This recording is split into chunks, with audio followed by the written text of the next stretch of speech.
Hey everyone, and we are live. Welcome to the Killer Be Kill podcast. I'm Damian. I'm here with Josh today, and you're on the most unlistened to podcast of the interwebs.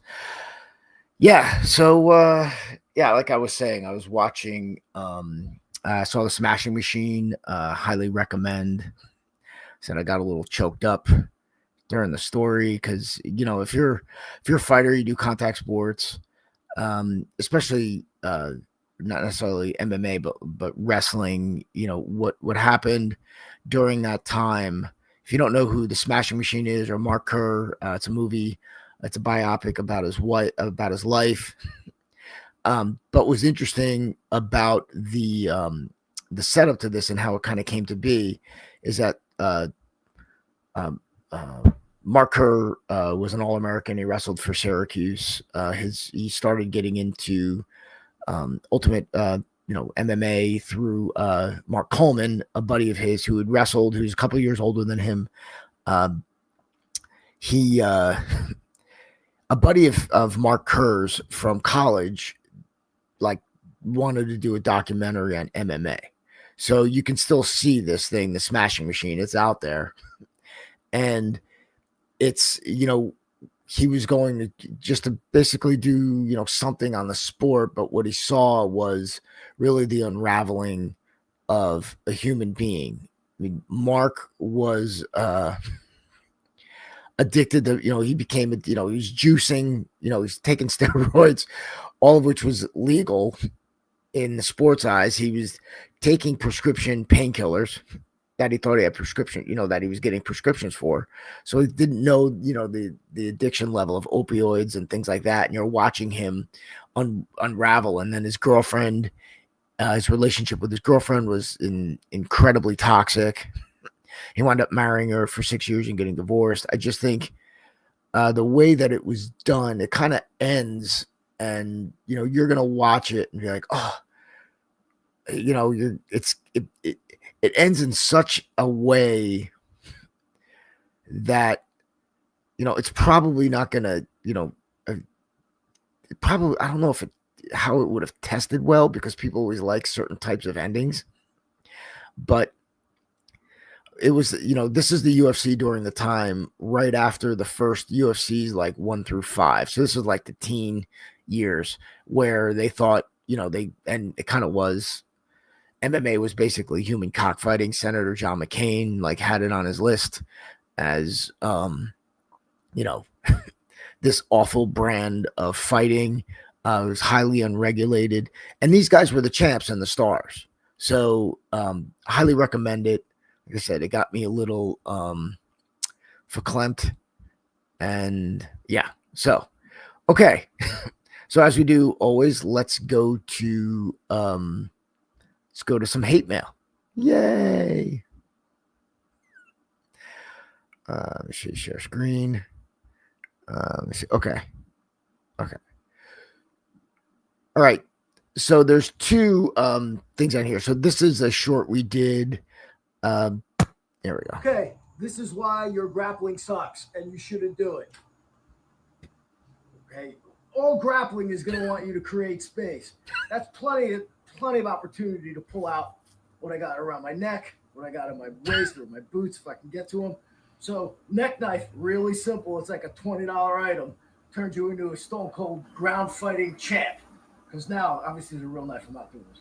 So now, we're working underneath here, hitting his kidneys, getting into his ribs. Okay, so pretty simple. It's just a simple, dealing with somebody with an edge weapon is a problem. So we had, the first comment is actually isn't really hate mail, but he brings up a point that I want to, elaborate on. He's like, Jim Mac 4947 writes, about 20 years ago, I arrested a guy for DV, domestic violence. Later, I saw his name in the paper. I know, old school. He was up in a bigger city north of us, and he had attempted to rescue a woman who was getting beaten by her boyfriend. I don't know if he had a come to Jesus moment, or if he was just working on full irony. but I digress. So the guy who got arrested for the DV was breaking up a fight between a woman and her boyfriend. He had the bad guy in his guard, and the bad guy shanked him repeatedly in the ribs and almost killed him. It's like, I'm not saying that BJJ doesn't work in the street, but you should be training with practice weapons from time to time. The other advantage to training with weapons in a grappling situation is that you quickly find out where you need to put them in order to access them in various positions. That's absolutely true.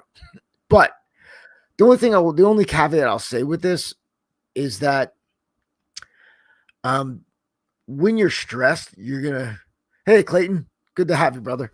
So when you're stressed, you're gonna fall back to your training. So there's this your lowest level of training. Thank you. Yes, your lowest level of training.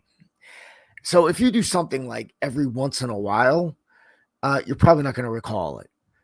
You're going to be stressed depending on the situation you are. If you're at all impaired, but you don't even have to be impaired. You're going to go, your adrenaline's going to go, and you're going to go with what you're comfortable with. So, that's the caveat out there. That's, I gave my response, which was very similar to this. I'm like, you should be training separately for self-defense situations, doing altogether different techniques. Try not to adapt your, grapple with it, because again, seeing, again, from a self-defense point of view is absolutely 1,000% correct. And we do this in the ground fighting and weapons modules on the training system, is like, yeah, this is, where you put your weapons. That's why, you're having them, neck knives, boot knives, belt knives, things like that. You can have on your person, depending on what's pinned or trapped. Right. So yeah, he's 1,000% correct there. The only warning I would have is like doing something that, you train, every so often, it's the same thing. It's like, and you see this in every self-defense class or a martial arts studio where you'd be like, okay, sparring, everybody gets amped up for sparring. Everybody gets, okay, we're going to do it. And then when they do, and then you do self-defense, like every once in a while, I mean, you're kind of wasting your time doing that, because you're not, they're not critical.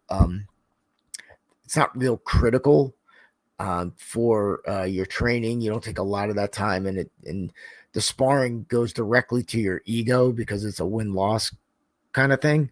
So it's, it has a higher priority in your training. So if that's where your priority is, when the fit hits the shan, that's what you're going to do. So I just had a moment of realization. I never really put this together, subconsciously, but if you're doing a martial art for self-defense, but then you have to pause and say, now we're going to do our self-defense techniques. Is your martial art really for self-defense? Great point. Well, yeah, it's, and that's where I always used to call self-defense like the punchline of martial arts, right? It's like, yeah, it really is. Oh yeah, and we do self-defense, and it's in there. Don't worry about it. It's in there. Yeah, I'm just thinking about my kids and their Brazilian jiu-jitsu. And it's like, okay, we're gonna practice our 3 self-defense techniques now. All right, now let's get back to doing jiu-jitsu. And then they're like, but jiu-jitsu is self-defense, and I'm like, but if it is, why do you have separate self-defense techniques? Right. And Greg puts best defense is a good offense. Yes, 100%. And that's where, you get into, you're just throwing in these things like you're checking a box and you're going. But what happens when you're stressed like that is, as we know, it's like you don't know what comes out of you. So you better be very, very selective in what you program into your muscle memory, because that's what's going to happen. And if you're filling it with, if 5% of 10% of what you're doing is supposed to be for that, like, and even when you're doing specific self-defenses, in order to make that muscle memory, there's an argument whether you can or you can't, depending on the complexity of the defense, but you've got to spend all the way, you still got to train it a bunch. Yeah, you just got to spend all your time doing that. So this guy, Jose Rodriguez writes, depends if the grappler controls your hands, you might not be able to do anything with that knife. If for whatever reason the knife is seam, he will target the limb, blah, blah, blah. Okay. My point with this, and you can, and I'll ask you, like, how many times in jiu-jitsu are you controlling both of the arms? Very rarely. Yeah, I would say there's no submission. Very minimal. Yeah. Because like if you're controlling both hands, you're not doing anything else. You're just gonna get in trouble for stalling. Correct. Right. I mean, unless I'm headbutting them, which is not just like or the schoolyard big brother bully pin move where he puts both your hands above your head and they're like yelling at you or something and spit. It does my brothers do the thing with the spit where it would like drip down and then he would suck it up at the last second. Back up. Yeah. Asshole. So but yeah, that's he's 6 years older than me, right? So yeah. Then you know what that reminds me of? That reminds me of like this whole discussion of controlling both hands. Reminds me of we had a student in the SDTS, like a year ago maybe, and her big concern was, ground stuff, right? And she was like, "Well, what happens if this guy's holding both my hands with one of his hands?" Do you remember that discussion? Yes. And I was like, have you ever tried to do that with somebody? Yeah, I was like, the person's mitts would have to be humongous and significantly stronger than you. Yeah. And you'd have to be putting up like zero resistance. Yeah, the size differential would have to be insane. We're talking about like NFL size against somebody who is like 120 pounds. Yeah, like strength and size differential, me versus like a toddler. You know what I'm saying? Yes. I can barely pull that off on a toddler. Yes. Right. Once they hit like 7, 8 years old, that's probably not going to happen. And then how does he get the hands? Are you up there? Is he just so for the most part, yeah, to your point, you'd be able to pull your hand out. So I can't think of a submission, a pin, not even. Because with a pin, you don't want to have your weight. You don't want to have both hands. I mean, look, have I pinned somebody in wrestling with double overhooks? Yes, 1,000%. It has happened. But that was a double overhook. Your chest was on them, forcing the weight down. Correct. Right. So we're locked in here. Other than him headbutting and biting you, which again could possibly happen. But it's typically not a pin that you practice. Not even in judo. There's a name for it. It exists, but we don't practice it. We practice like scarf hold, side mount, stuff like that. And then you're using all of your body is attacking one limb. That's how you get the submission. It's not, okay, I'm using both. Seeing the knife, you'd have to show them the knife. And the reality is they're not going to see it and they're not going to be expecting it. Again, you don't train to control both arms. They're going to be going even if they do see it and they focus all their attention on it, they put both hands on your knife arm and they're trying to grapple that knife out of you or whatever. That's them not trying to pummel you in the face. Right. Yes, exactly. That then opens up 3/4 of the rest of your body to do other stuff and try and escape. Yes, exactly. So that's where, again, even if it doesn't hit home, a very slight chance because you're rolling around, you're reaching for something, you're grabbing something out of your boot. They're focused on what they need to do. They're not, thinking about, oh, he has a knife, because you don't train like that. I'm sorry. Even if you do it every once in a while, it's not realistic. It's, low probability. And it's you thinking that, oh, well, if he does this, I do this, it's that defense counter crap where, it just doesn't happen like that. It's like, you're doing something that you feel is going to be successful. And yeah, so, again, I get it, but again, you're still kind of, it's still kind of that, if I'm saying this correctly, it's still kind of that sparring mentality where, you know, Yeah, you're I'd like, say it's a green belt comment. yeah, yes, I would say it's a green belt comment. Very good. Oh, so this is one. You'll like this. This isn't exactly hate mail, but I saw this and I had to comment on it. So this is from Conceal Carry, right? So this is Conceal Carry is firearms. Rule of the day: pre-attack cues matter. Start staring, circling, hidden hands, sudden closing distance. Pay attention, trust your instincts, and always carry a gun. So this is problematic in if someone is posturing, right? I mean, you can use constructive force, right, to brandish your weapon, which, by the way, in the Republic of New Jersey is illegal. Can't do that. So you can draw your weapon to, you know, I guess point it at them. I mean, the reality Can is, we just take this bit by bit? yes. Let's start with staring. So somebody's staring at you. So what, you're gonna draw your gun on them? Yes.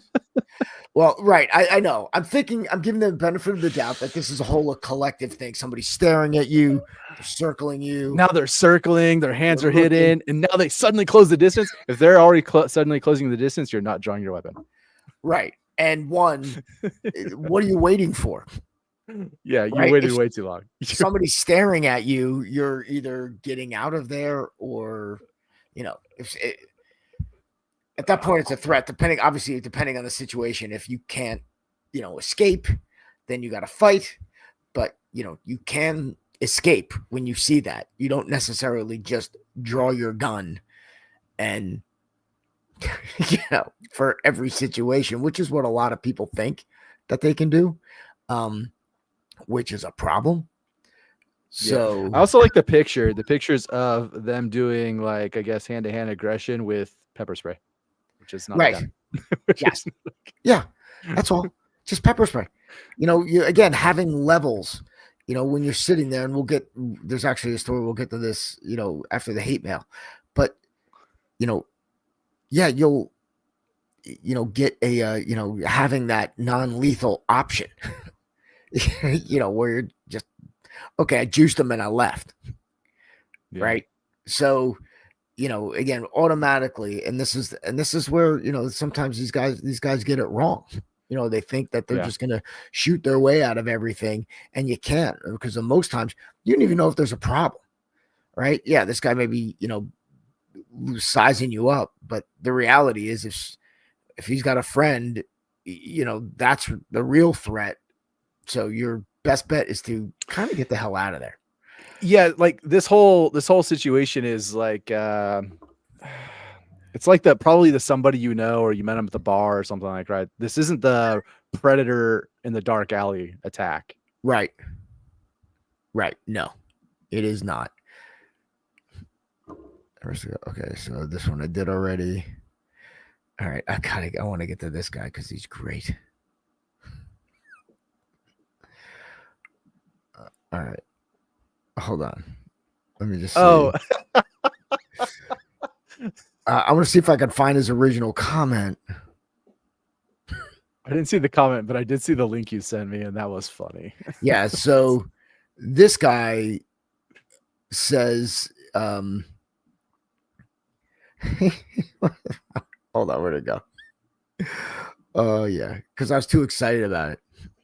Okay, so this guy, the guy on the left, he's like, he said, if you want to see good self-defense, he posted on the free self-defense class video. So I'm really not, you know, not really doing anything in it. You know, there's some clips in there and things like that. And this guy's like, okay, this guy's comedy. If you want to see some real self-defense, come over to, you know, he posted his link, and I'm like, you are now my favorite guy ever.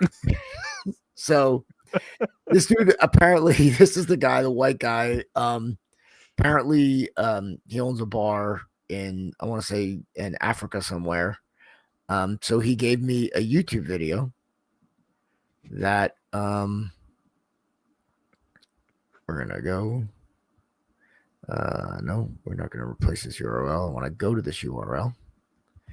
Yeah, Clayton, you're right. Yeah.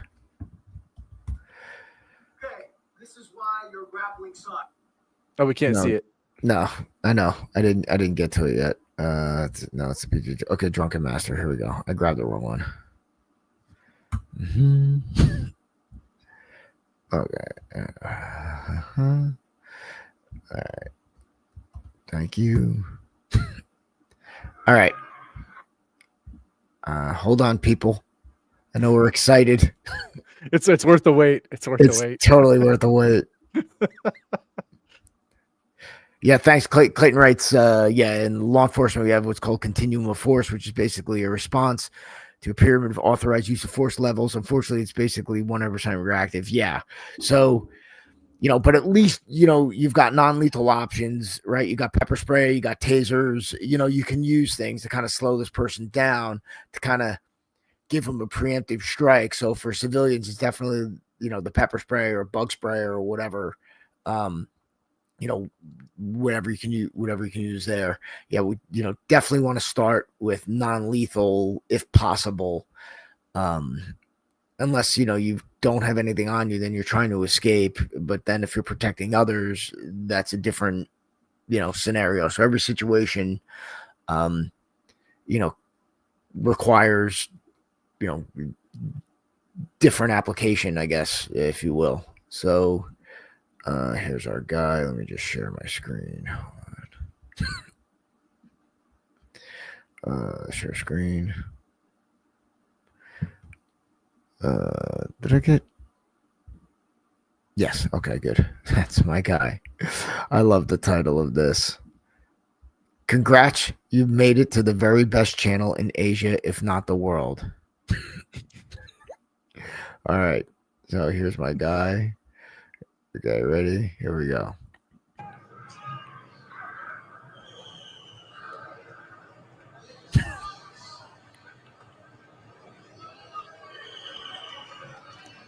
I love the guys just like hanging out with guns and knives. It's awesome. There's a boy. Ponytail's a must. What's up? Yeah. Okay.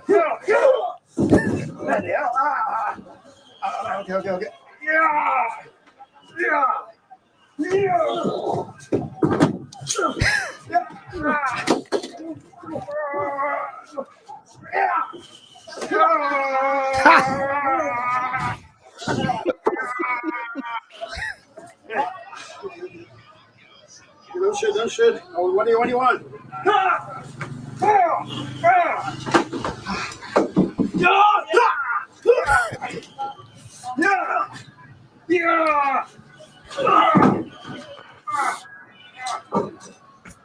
Hell, what's going on here? Hey.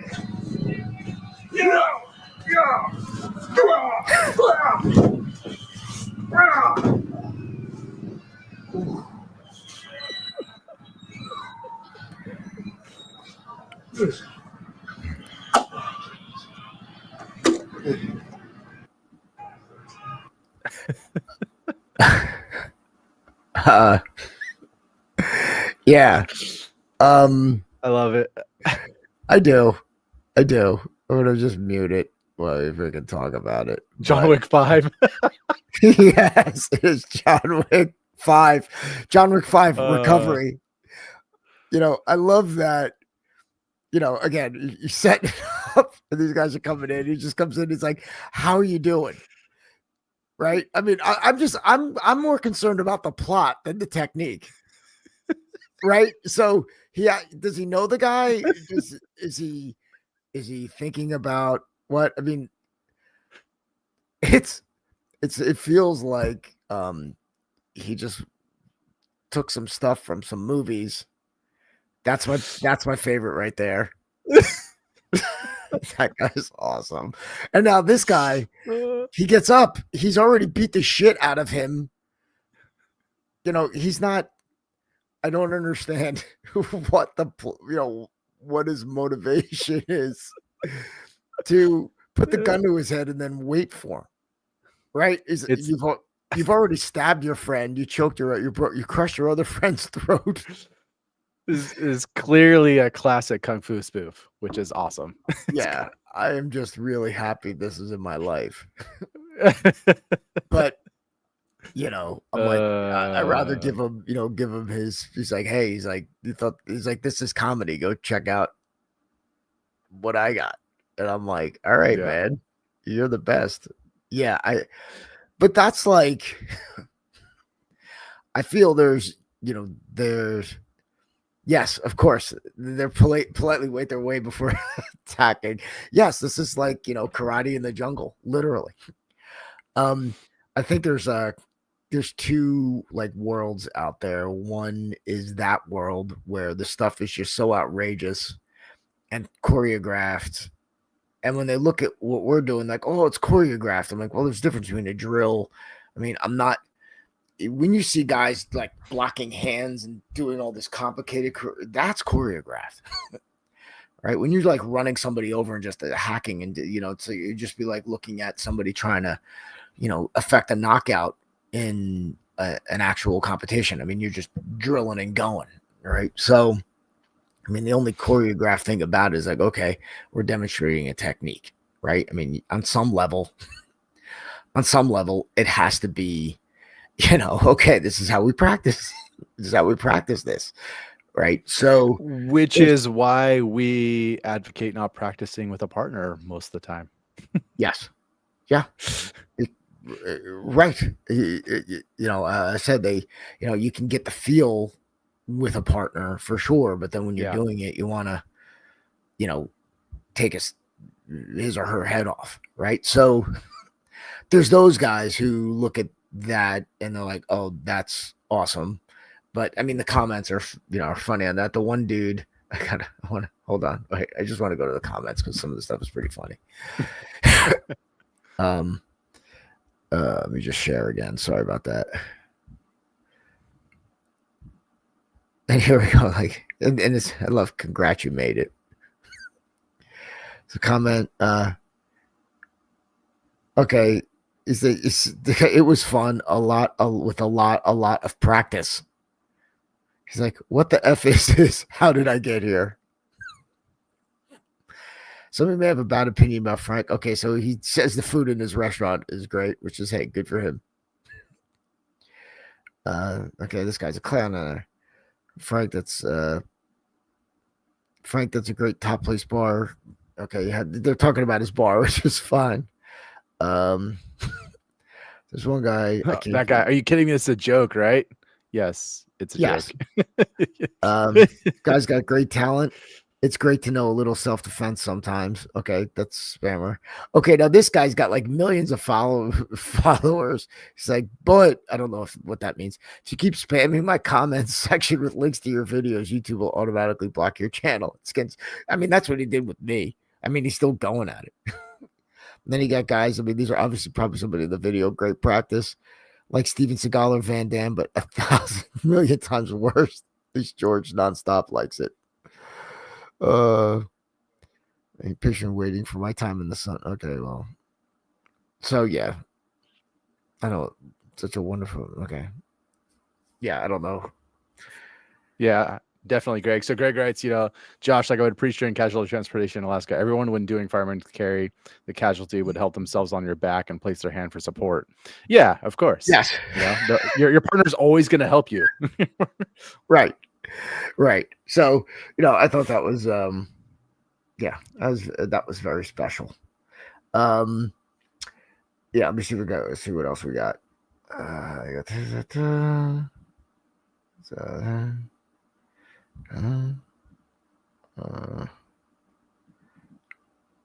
oh wait, here's it. Oh God, yeah, I had the comment. So sorry, I was more efficient than I thought. Let me just get back to his original comment. Okay, yeah. Okay, yeah. This is comedy. For real self-defense, I recommend my own video. Then I just said, thank you. You know, you rapidly became my favorite person. So there's that. All right. So I don't know if anybody has been following the news about Mark Sanchez.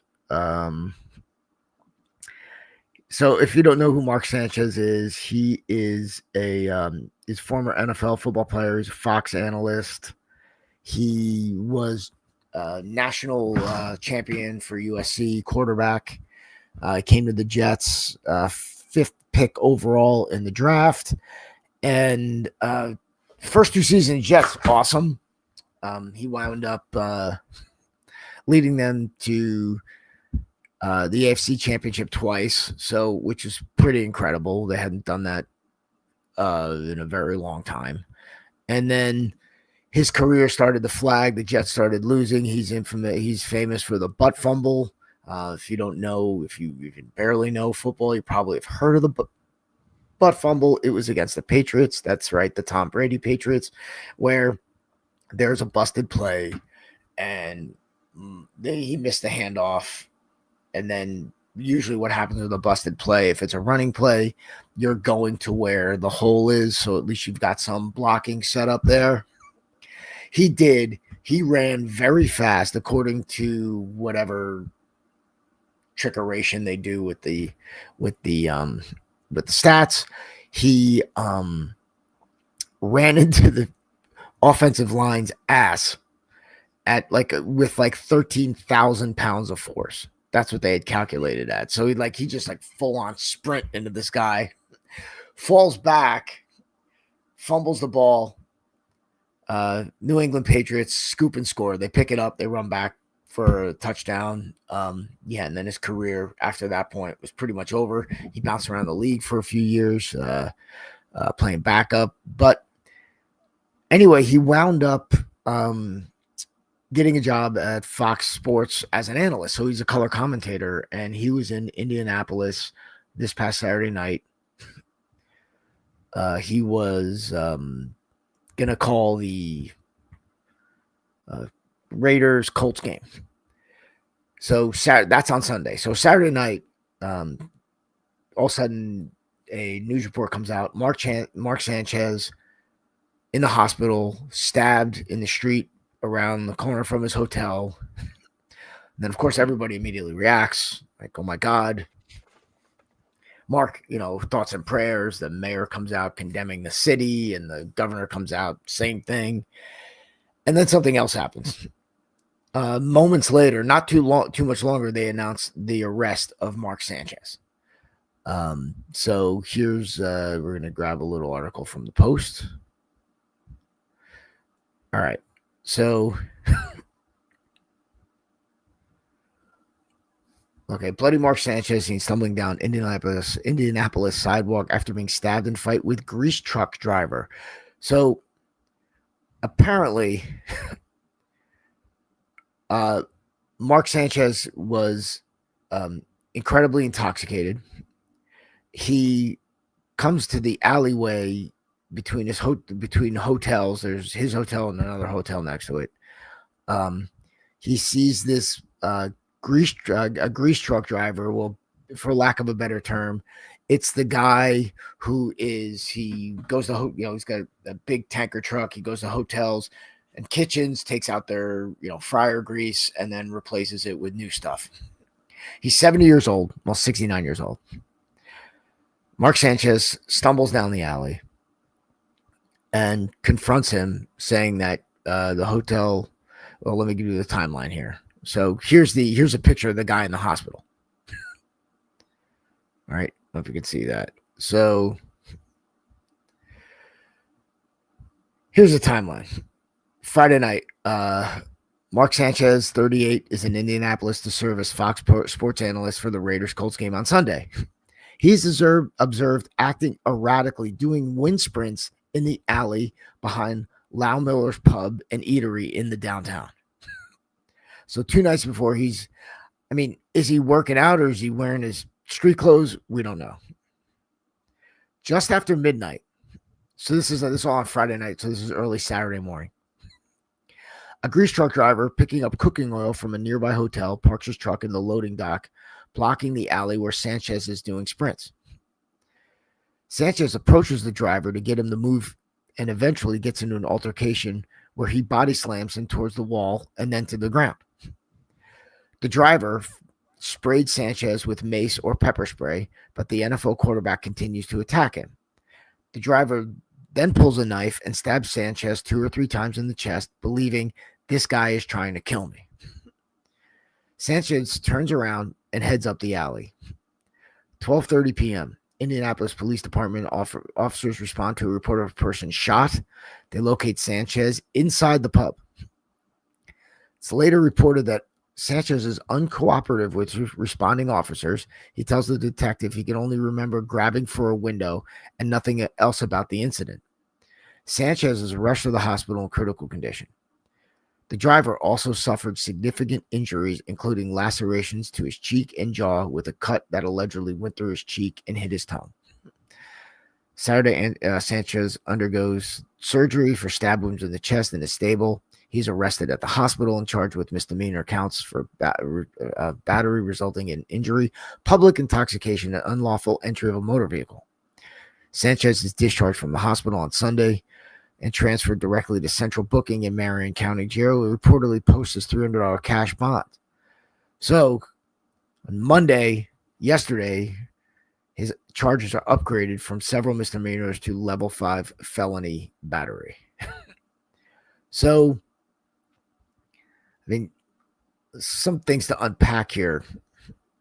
First, I mean, not understanding, not about why he did it, but let's look at what the person defending themselves did. First, it's, he actually did a correct layered approach to it. And they've got a couple eyewitnesses to this, as well as they've got like video camera footage of this. They haven't released it yet, but all you see is just, yeah. I mean, all they got is, you'll see stuff like this, him walking to the pub, and yeah. So you've got a guy who's much younger and stronger than you. All right, intoxicated, not, acting irrational. You don't have time to call the police, right? I mean, this guy's like, just poor guy's just trying to do his job. And, you've got this, you still got, he's a professional athlete. I mean, quarterbacks are strong too, kids. I mean, this is an NFL player. This is not, this is somebody who's like been dealing with bodily violence since a very young age and at an extremely high, the highest level imaginable. So there's that. The guy realizes he's outmatched and he draws his pepper spray and does it. But what happens? Doesn't work. All right. And, we know this happens, but did he have time to escape? I don't know. Probably. Maybe he was too stunned from the initial attack. Maybe he couldn't. Maybe he physically wasn't able to. Yeah, I mean, we don't know. We don't know how violent it was, right? It said he tossed him to the wall and then to the ground. Maybe he sprayed from the ground and then stumbled up. Yeah, I mean, we don't know, right? We don't know. Yeah, I mean, this guy, like, you could see the laceration on his face. I mean, and there's a lot of blood that comes from that. I mean, this guy is not a physically fit looking. I've seen some 70-year-olds that are jacked, right? This is not, but not some, most. Yeah, right. But this is not one of them. No. So, I mean, yeah, this is not. This guy, got rocked and he's brittle and he's gonna get broken. So immediately, I mean, at least he had the wherewithal to escalate his use of force legally in the state of, Indianapolis Indiana, and used a knife and stopped the attack. So it worked, right? And this is what, we talk about, carrying pepper spray, carrying edge weapons, if you're, then you've got firearm, you've got all this stuff. I mean, you probably would have been justified in shooting him, to be quite honest. Probably. If they're already justifying the knife, they probably would have justified a gun. Yeah. So immediately the cops got it right and charged him and will prosecute him. So, you're thinking about, well, when will I ever use this? And I go, here you use it. And it wasn't against a street thug. It was against a TV personality, former Heisman Trophy. I don't know if he won the Heisman Trophy. I think he might have. You got basically a celebrity. So, yep. I mean, Clayton's right. Yep. Deadly force is deadly force. Yes. So, here you have, somebody, I don't know, years ago said, no one, uses a knife for self-defense. I'd offer the following piece of evidence. Somebody who has successfully used pepper spray and a knife to defend themselves. So, you're, when these things happen, and again, notice also, Mark Sanchez was stabbed 3 times, didn't die. He went to a bar and was hanging out for a while. Yeah. So, you're thinking again, look at what's happened. Like even the edge weapon, most people say, oh, you stabbed 3 times, you're dead. No. You can stab once, you're dead. What are you talking about? Right. It depends where and how deep. Yeah, for sure.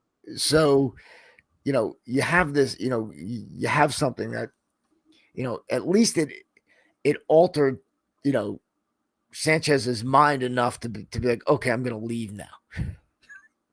And he stopped attacking for whatever. Yeah, considering he doesn't even remember the incident other than grabbing a window, yet it still deterred him enough to be like, I'm walking away. Yes. And now he could be telling the truth or he could be lying, right? So, at this point, you don't know.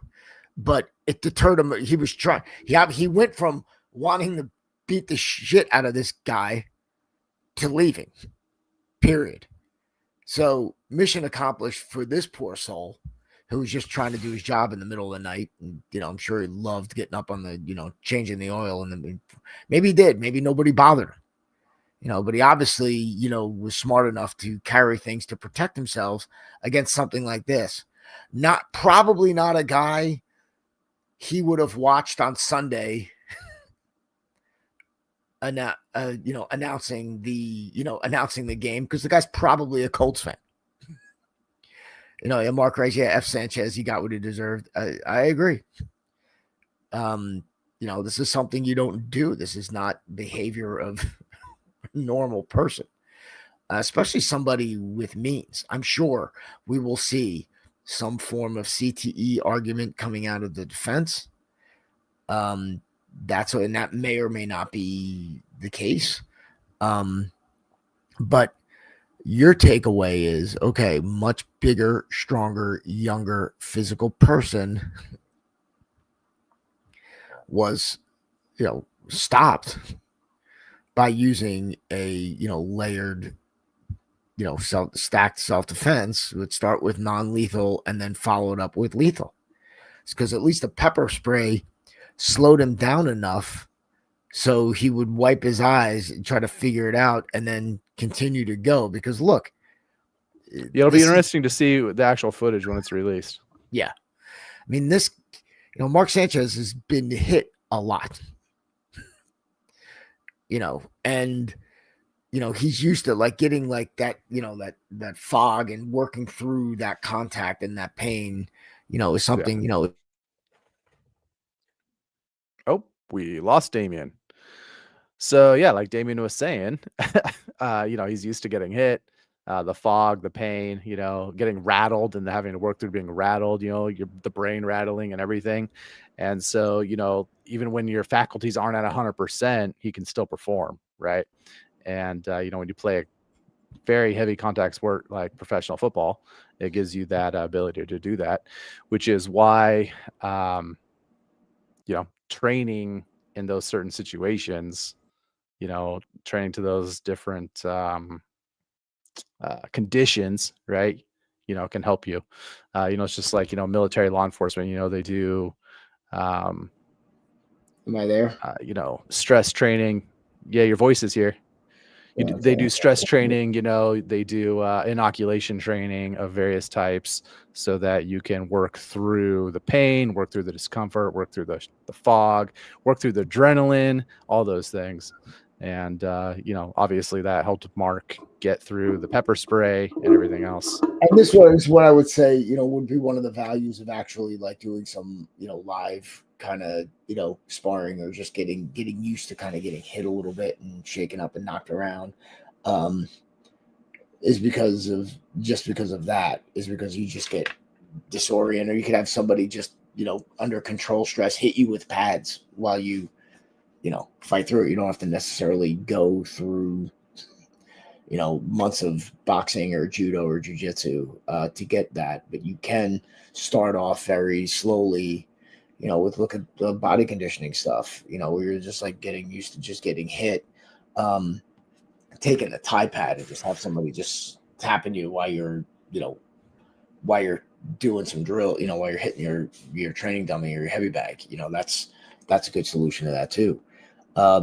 Yeah, but I mean, this is what's happening out there. And this is a good example of, how how you successfully use these things to basically save your life. Because let's face it, whose intent wasn't to kill him. I go, the guy could have hit his head on the concrete or smashed the back of his head on a brick wall. I mean, let's be real. Somebody 70 years old versus like Mark Sanchez, professional football player type athlete. One good slam on the ground is enough to potentially kill that dude. You're done, dude. And yeah, he really was in fear for his life. Yeah, so let that be a lesson, kids. It's like, it'll be interesting to see, what the defense comes up, or what type of when the video's released. Hopefully we'll get a look at it. It would be interesting to find it. Probably not releasing it. I mean, they were formally charging him today, I think. So he's in court today. So it'll be pretty. Yeah, it probably won't be released until after the court because they want to keep it as evidence, right? Yep. Yeah, Clayton, great point. A lot of freeze-ups happen because it's the first time the person ever experienced attack. Yeah, this is why it's like when you get people that, especially, I'm sure you saw in the military, people who played contact sports, at least they understand that, that trauma and that exhaustion and that, really, sports that help, that force you to impose your will over somebody else, really, physically. Yeah. And taking damage, like the ability to absorb damage and keep going, that's something a lot of the video game generation doesn't have as much of. No, they can take on screen. Yes, they've got the ability to take damage. But all right, on that note, we're gonna start signing off. A little short tonight. I know someone's got a choir. I got a thing to go to. Yeah, I got a thing to go to. Good luck. Break a leg. It's not mine. Oh, nobody wants to hear me sing. Actually, as a matter of fact. So yeah, thank everybody for joining us. Clayton, Mark, Greg, always awesome. Tom, good to have you here. Thanks everybody for checking in. Remember, you got the links below to all of our stuff. Like, subscribe, share, or not. Appreciate you guys taking your time and finding us. Until next time, train honestly.